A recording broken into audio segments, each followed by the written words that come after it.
Welcome to our podcast, looking at experiential learning and in particular a module that we have within our Challenger Major Projects development program. I'm Andy Murray, the Executive Director of the Major Projects Association. I'm joined this week by Andy Taylor of People Deliver Projects. Welcome, Andy. Thanks, Andy. Good to be here. Great.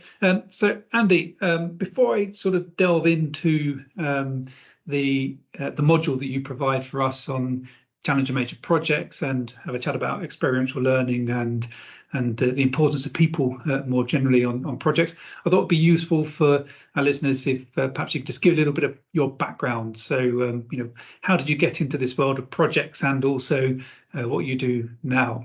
Gosh, I'll try and find the shortest version I can. I'm a project person. I'm an engineer by background, project person, grew up in aerospace, but I wasn't a really deep project manager. In fact, we didn't take it that seriously back then. And my last real job was a factory manager running a big part of the Filton factory down in Bristol. And I sponsored lots of projects. Then I went into consultancy, the big consultants, and I quickly realized I had very different views about projects in the real world to the massive 100-slide training decks I was given to go and train out people.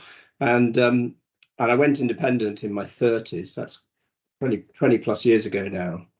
And I knew immediately, what I wanted to do was something quite different. So I'd gone from actually being quite geeky and process minded as a young man to now realizing actually the big problem we're all trying to solve is how human beings collaborate and unite to do things together. And so for the second half of my career, I've been entirely focused on that. And People Deliver Projects is my second business. I've been an innovation and project delivery specialist in my first business. And then I started People Deliver Projects 17 years ago. Right. And Andy, I think you did yourself a disservice there saying the last time you did a real job was as a factory manager, because, from what I see and what I observe when we run the sessions, what you do is massively impactful in terms of your ability to influence change in how projects are delivered and the success rates of projects. So it is a real job that you have now. So. Thank you, Andy. Yeah. And I think I just sometimes describe my life as I make a very small change in a very large number of places. So we've got 140 clients now, and I'm proud of every one. But of course, it's not about us; it's about the client. So I don't want to take the credit and ownership of that. Our job is to facilitate their outcome. And that's really important to our values, which I guess we'll come into and how we do this experiential work.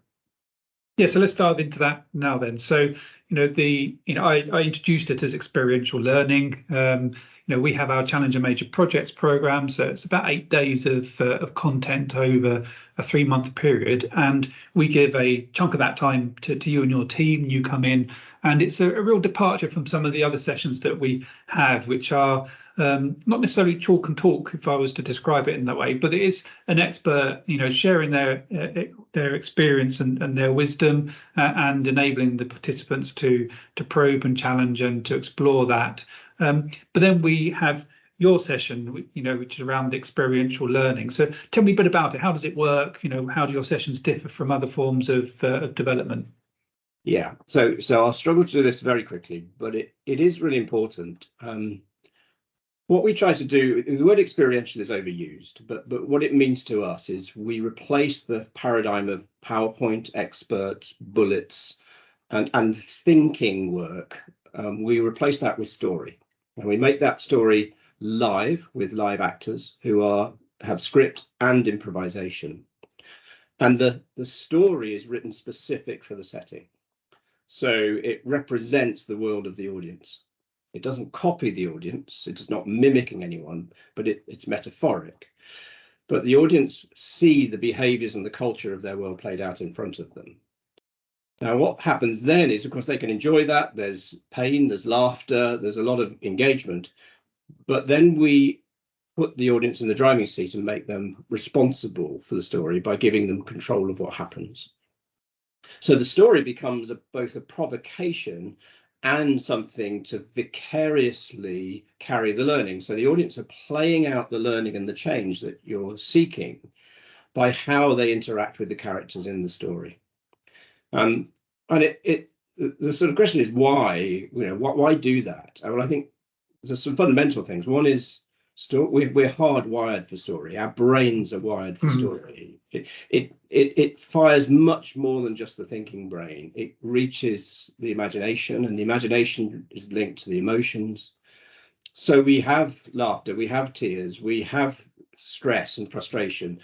And that's all part of the mix of how we actually learn as humans.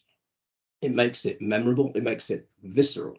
And therefore, the word used was impact. So that's fundamentally what it's about. We reach people at the emotional level. But the other dimension of it, which makes it really very important and work, is that in the expert model of learning, the audience engage if the speaker is a terrific speaker or has great things to say, but it doesn't belong to the audience. The outcome of the conversation still belongs to the speaker, and the audience can take things away if they find them useful. But in our events, we work really hard to make it the audience's conversation.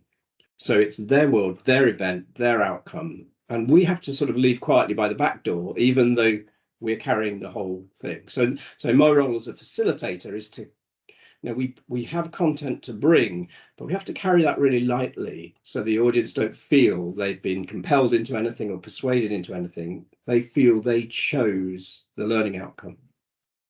And it's just, it's really enjoyable for us as a team, as a facilitator, actors, but also it's enjoyable for the audience as well. So it feels like you win all ways. Yeah, and that sort of memory aspect of it is that we do remember things that we've been emotionally connected to. And if this is the one thing I'm going to do differently as a result of the experience I've just had, it's more likely to stick when people can take it away and relate it to their environment. I did the first time I went through one of your sessions, I sort of crudely compared it to, it's a bit like when someone wants to seek help, and so rather than saying I've got this problem, can you help, they say I've got this friend who's got this challenge. What might you recommend? And it's that being able to project your own experience or your own current environment even into what's going on with the story and with the actors, I think is really powerful. And the session we've got within the Challenge Major Project CMP is the Junction. And it's got a number of themes within it, but there's one about dealing with conflict, but fundamentally it's about that sort of high performing relationship. So just give us a little bit of insight in terms of what the story is and what people would come away with from that particular story that you have, because you have lots of stories, don't you? We only choose one of them for CMP. See, this is my chart of all the stories we've done. So actually, for the listeners, I'm seeing a chart. Okay. There must be 40, 90 stories on there. Yeah. Okay, so it tells you I'm not a very good estimator there. So, but so the Junction is a story we love, one of our favourites. We originally wrote it fresh for Transport for London. And we've used variants of it at Environment Agency, National Highways, Network Rail. And we came to you and it seemed natural in the major projects environment. So the thing about the Junction is it's a capital build project. That's the plot. We wanted it to be about transportation, but we didn't want to make it roads or rail. It would be too close to home. So we went metaphoric and we set it on a futuristic world, quite fictitious. The weather has changed due to global warming. Scotland is the centre of winter sports in Europe, and we're going to regenerate the Glencoe ski resort into being a top European ski resort. So that's the major project. So it's a little bit fantastical, but everybody gets it. So then you just put into it the kind of things that we have in major projects. You have ambitious sort of optimism bias about timescales, complex politics with hidden agendas. You start to dig into the ground and the rock is unstable and you start to get delays and compromises. No one can have the solution, but the launch event is fixed. We have Andy Murray as the Scotland Health Czar coming to open it with Nicola Sturgeon, who's the new Premier of the independent Scotland. So it's all a bit daft, but none of that matters. That's just fun. What's inside it is very real behaviours between a set of characters who come together as different organisations to collaborate on this venture. And what we examine is how initially they set out and all looks great. Relationships are fine, but then under pressure they become strained. The relationships become what we call positional, or what many people will call siloed. Everyone protecting their own agenda, everyone believing they are right, but on the surface looking quite harmonious and positive. But everybody knows it's not real. And that runs along for a while until the story comes to its climax, when we realize that it can't be delivered as promised. Then the characters have to face the one thing that they've been avoiding all along, which is each other. So what you do in parallel, you have a plot, which isn't really the main point, but alongside it, you have the characters and the relationship journeys. And all stories are fundamentally about relationships, which is very handy because nearly all project problems are about relationships as well. Yep. So our central proposition is that, process is great and necessary, but it's typically overdone, and especially in our project profession, overdone. But ultimately, our view is it's the quality of relationships which get your projects delivered. So this whole story is about revealing how relationships either hamper or enable project outcomes, and the audience turn the relationships from being ineffective, dysfunctional, to being functional, and then what we call mutual. So where high performance comes. And that's essentially what it's about. Yeah, and they effectively end up as coaches, don't they, of the characters in the story, coaching them about, how they should behave and the things they, exactly. The positions they should take, and even the words that they might wish to use in terms of, progressing some difficult conversations. So it's very powerful. Interesting, you talked about the emotional connection earlier. The first time I sat through that story, my Garmin watch, which measures heart rates and stress levels and so on, told me to calm down. So it definitely worked. I was sat there, I was diving to jump in and get involved and tell them, don't do that. But that's the point, isn't it? That we all want to intervene because we're sitting and observing someone else's story. And I think the fascinating thing for me as well is that in our own projects, we only see one part of the story because we're only seeing it from our own eyes. And the value of the session is that we're seeing the story from everyone's perspective. It's a bit like Pulp Fiction, if you like, in that we're seeing each of the characters' perspective on what's going on, and it changes our understanding of the project. Yes. And and there are lots of skills I'm really lucky. I have a team of really creative actors, writer, director, who understand how to curate this kind of thing. So, for instance, we don't do pantomime. We have difficult stakeholders, and they look really challenging and awkward and unhelpful. But when you actually reveal their truth, which you can do through this device, you realize they're coming from a really good place, and their intentions are great behind in behavior which comes out a bit wrong. So all the characters have to have redeeming qualities. They all have to be plausible, but they're also all flawed in some way, as we all are. But the way story works is you make it so that all the individuals are capable, but the collective doesn't work. And that's what creates the opportunity for the audience to step in. And then what follows the session is that we have this sort of coaching opportunity where in context of moving from positional to mutual in terms of relationships, we get the attendees, the delegates, to think about their own project or their own work environment, even if it's in the past or current, where they may have a positional relationship or a relationship that needs to move to mutual, and then you use this really powerful coaching technique to help them think about what they might do to change that relationship. So tell us a little bit about how that works. Yeah, so one of the other things is our actors are also skilled business coaches as well. So they facilitate small action sets, which is basically a small group coaching session where each person gets a turn to be the client and everyone else helps the client. Now, this particular device we use gives a bit of structure we call peer consulting. I'm sure it has other names too. It's reasonably widely known, but we really like it. So imagine you're the client and you have three colleagues around you and a facilitator, and as the client, you go through a few stages. The first stage is to just pour out in a stream of consciousness of your challenge, your relationship challenge, and what you want to work on, without any structure. And then your peer consultants, the coaches, if you like, then discuss that amongst themselves. Now, to make that work in a slightly funky way, the client turns their back on the other three, but can still hear what they're saying. And it's a device which allows the consultants to talk quite transparently about the person. And it's a sort of a trick of the mind, but works really, really well. And we do that. And then the third stage is the client returns, takes charge again and responds and starts to formulate their own way forward. And the actor coach guides that process. What we're doing, though, which is really important, is we're shifting from the story-based device, which they are immersed in and enjoying and getting value from, to then adding the personal accountability, which is, well, this is actually about you now. So where are you going to take this and what are you going to do with it?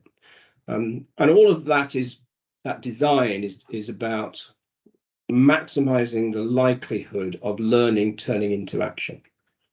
So the problem with traditional models is that the big waste or performance loss in most training type environments is, however good the experience is, the transfer to reality is low. And many feel that most training, especially on behavior, is wasted investment. Yeah, and that was one of my takeaways from the first time I saw one of your sessions. In each of the stories and each of the sessions you run, there's actually quite a singular sort of pointy concept you're getting across, and that would be one concept or one slide in 20 or 30 in a traditional, so perhaps a 2-hour session that you might run on behavioral change in projects, and you're focusing on one and you're doing almost a whole day session on it. But the brilliance of it is that it's really nuanced, and the theory of moving from positional to mutual, and in terms of those high performing relationships it's well documented. It's quite easy to understand in terms of theory, but actually turning that theory into practice, it requires some hard yards, so to speak, and that's what the session enables us to do, to spend quality time thinking about one particular concept rather than saying, I understand that tick, and then forget about it 2 days later. Yes. And just to hit that point home, which is a really good one, is if we want to change ourselves as a leader, and that's what you're interested in doing here, it's no good just getting intellectual ideas about what that means. You have to not only have it in the choices you can make in conversations, but you have to take it into your mindset and your values and beliefs. So you're trying to, you're working with the whole person and their integrity. And for us, that means, what you believe lines up with what you think, and what you think lines up with what you say, and what you say lines up with what you do. So you have to work on the whole of that to make it powerful for the learning person. Yep. So I want to just move on a little bit, Andy, in terms of the audience, because we've spoken about the accountability sits with them and so on. But the audience that we have, in the challenge and major projects is people that are moving into a pinnacle role on a project. So we talk about them as project leaders, but they're not necessarily project managers. They could be the lead commercial person or the lead engineer or the lead finance or whatever it might be, but a leading role within their sort of discipline. So your sessions aren't, although you sort of, your company is people deliver projects, it's not just about project leaders, is it?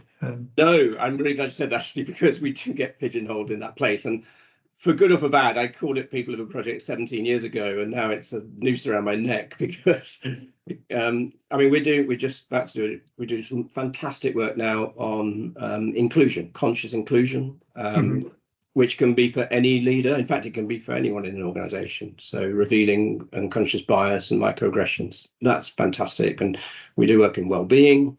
We've worked with 30 organizations on sponsorship of projects and change. So leading from above. And that is just one step away from any leadership team. So we work more generally as well. So project managers are where we started 17 years ago. Projects is our home market and what we know and love. But we help project organizations with anybody who are in project or service roles because they all collaborate. They all have stakeholders, they all have relationships, they all get things done through the conversations they had in their organization. And then we've gone off sideways because our clients have asked us to do, oh, can you do anything with us on safety behavior? Our programs run aground and it's not going anywhere. So we do, and so on and so on. So really, you actually can use the device on anything behavioral. Yeah. So maybe it's sort of people deliver stuff or people make stuff happen. That's right. Yeah, but it's not necessarily as catchy as what you've got. Right. Let's talk about the sessions that you've done. Obviously, we do it as a part of Challenge Major Projects, but you run these, many times every year. So I've got some sort of quick fire questions for you. So how many have you done? What's the biggest group you've done it for? And pick a favourite moment for me. Oh wow. Okay. We've done 280 approximate events in about 80 organisations. Biggest face-to-face audience has been 330. Okay. But that was at Sky. We definitely can go 500, 1,000. It's not a problem. We're just waiting for that one to come along. God, there's so many favourites. I think the favourite moments are the slightly funny ones. Also the emotional ones, actually. So pick a favourite job. We had a very bit of a dull setting in an insurance type financial services company, and the project setting wasn't particularly exciting. So what we did is we set it 30 years ago in 1984, and we surrounded it with pieces of 1984 music, obviously clothing, props of the day. The presentation was done on an overhead projector. We have telexes rolling down the screen. Yeah. And everybody, and for the young folk, it's like, what is an overhead projector? And for folk like me, it's really nostalgic, having people write on a pen. To get our hands on it. On a projector. So that's a lot of fun. But also, I'd just like to mention some of pick one of the more emotional moments. One at the moment we're doing with inclusion is really nice. So we have an Asian female introverted antagonist character who's finding herself excluded in her organization, and a lovely team leader who really cares about her and wants her to be okay. And they're in conversation at the crucial moment of the story. He's trying to get her to stay with the organization. She's feeling disaffected. And in his good intentions, he gets everything wrong. And he falls down the traps that we all do. He tries to rescue her. She doesn't want to be rescued. She wants to be empowered and allowed to be herself. Yeah. And she actually makes a decision right in front of the audience at the crux of the story. Will she go or will she not? And she's packing up her box on the table to leave. It's just random props we found out in the room. And off script, the actor realizes that rather than explain that she's leaving and why, it's much more powerful if she's just silent. And the two characters are just silent for a minute. She packs a box, so we've got music playing in the background. She tries to say something and can't find the words. She turns around and goes and stops and goes, and eventually she goes. And the audience are in tears. Yeah. And because they can just what that's about for me, it's the skill of the actor. These are really high quality actors. It's also their ability to facilitate audience learning just by the choices they make. And I have to do something then and ask a question, and I'm crying, and I go, and then I turn around, oh God, and everyone else is crying, So those moments, it's like, God, this is something special happening here. And if you want to reach mindsets, then that you're in the right place.